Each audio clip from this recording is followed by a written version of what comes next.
Jim the cab-horse found himself in possession of a large room with a green marble floor and carved marble wainscoting, which was so stately in its appearance that it would have awed anyone else.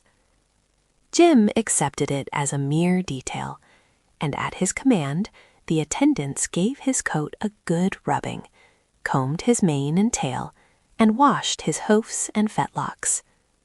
Then they told him dinner would be served directly, and he replied that they could not serve it too quickly to suit his convenience. First they brought him a steaming bowl of soup, which the horse eyed in dismay. "Take that stuff away," he commanded. "Do you take me for a salamander?" They obeyed at once, and next served a fine large turbot on a silver platter, with drawn gravy poured over it. "Fish?" cried Jim, with a sniff. "Do you take me for a tomcat? Away with it." The servants were a little discouraged, but soon they brought in a great tray containing 24 nicely roasted quail on toast. "Well, well," said the horse, now thoroughly provoked. "Do you take me for a weasel? How stupid and ignorant you are in the land of Oz, and what dreadful things you feed upon! Is there nothing that is decent to eat in this palace?" The trembling servant sent for the royal steward, who came in haste and said, "What would your highness like for dinner?" "Highness," repeated Jim, who was unused to such titles. "You are at least 6 feet high, and that is higher than any other animal in this country," said the steward. "Well, my highness would like some oats," declared the horse. "Oats?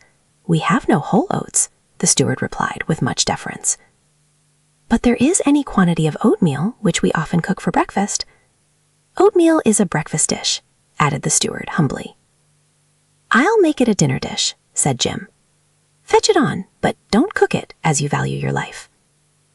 You see, the respect shown the worn-out old cab-horse made him a little arrogant, and he forgot he was a guest, never having been treated otherwise than as a servant since the day he was born, until his arrival in the land of Oz.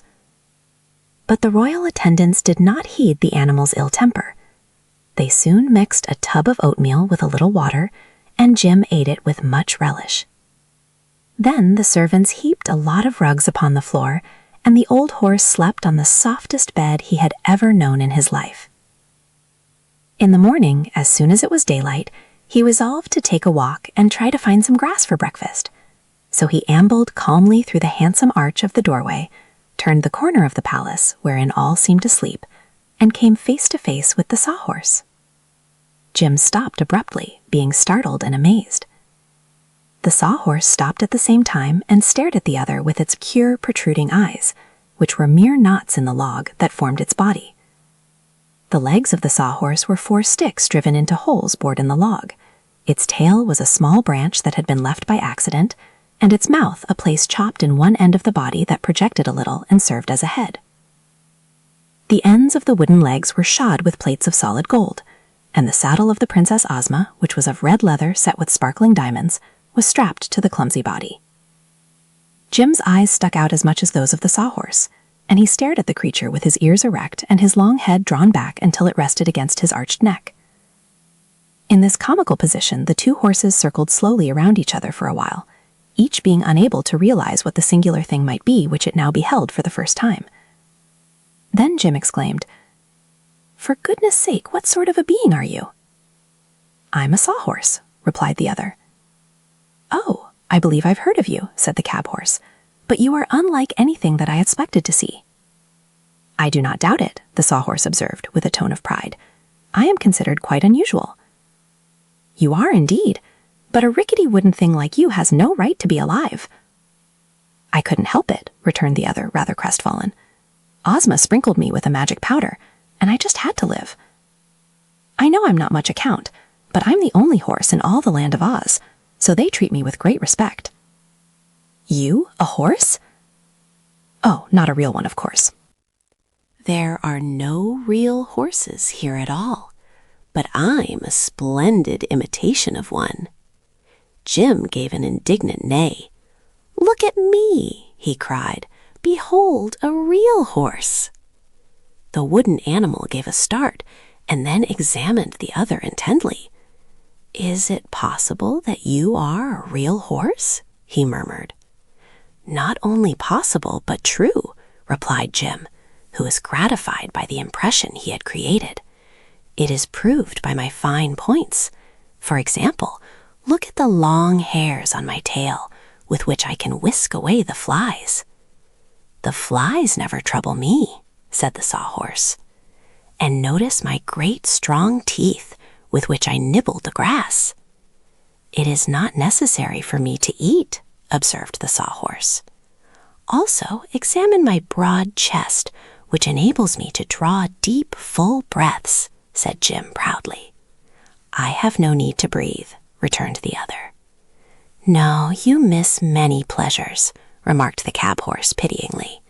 "You do not know the relief of brushing away a fly that has bitten you, nor the delight of eating delicious food, nor the satisfaction of drawing a long breath of fresh, pure air.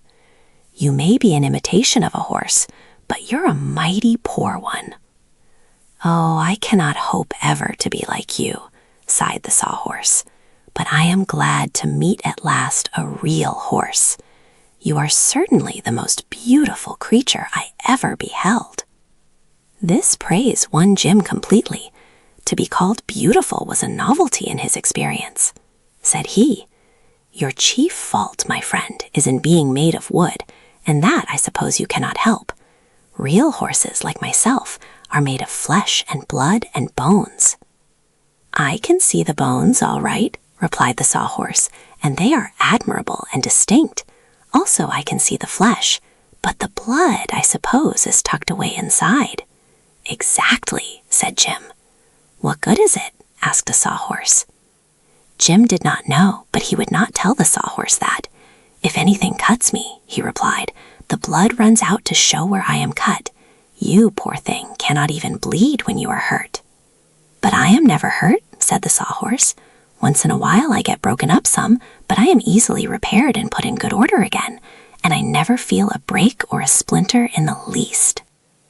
Jim was almost tempted to envy the wooden horse for being unable to feel pain, but the creature was so absurdly unnatural that he decided he would not change places with it under any circumstances. "How did you happen to be shod with gold?" he asked. "Princess Ozma did that," was the reply, "and it saves my legs from wearing out. We've had a good many adventures together, Ozma and I, and she likes me."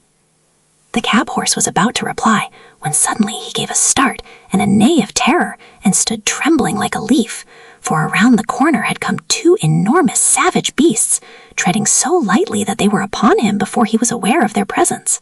Jim was in the act of plunging down the path to escape when the sawhorse cried out, "Stop, my brother! Stop, real horse! These are friends and will do you no harm."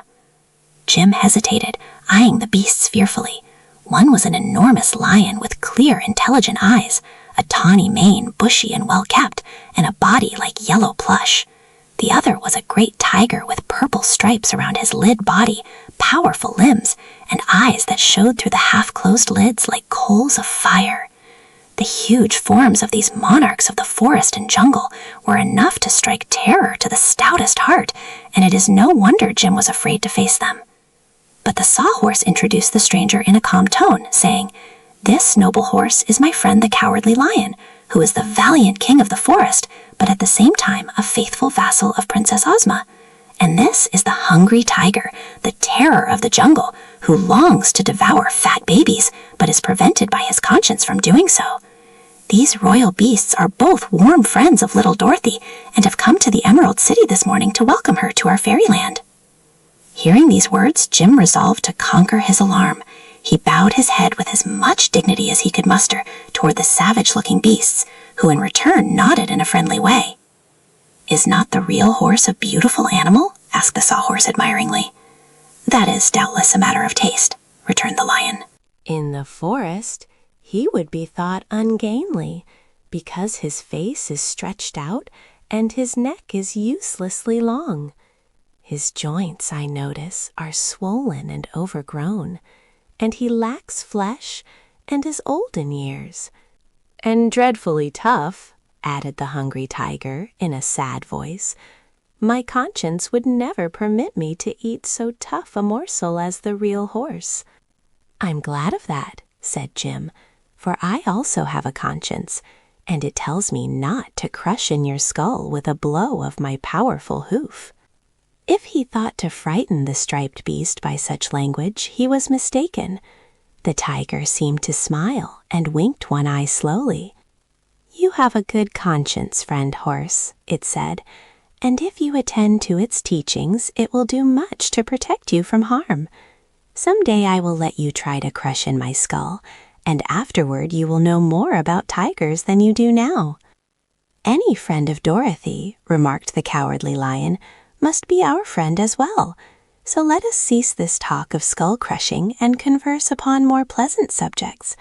Have you breakfasted, Sir Horse?" "Not yet," replied Jim, "but here is plenty of excellent clover, so if you will excuse me, I will eat now." "He's a vegetarian," remarked the tiger, as the horse began to munch the clover. "If I could eat grass, I would not need a conscience, for nothing could then tempt me to devour babies and lambs."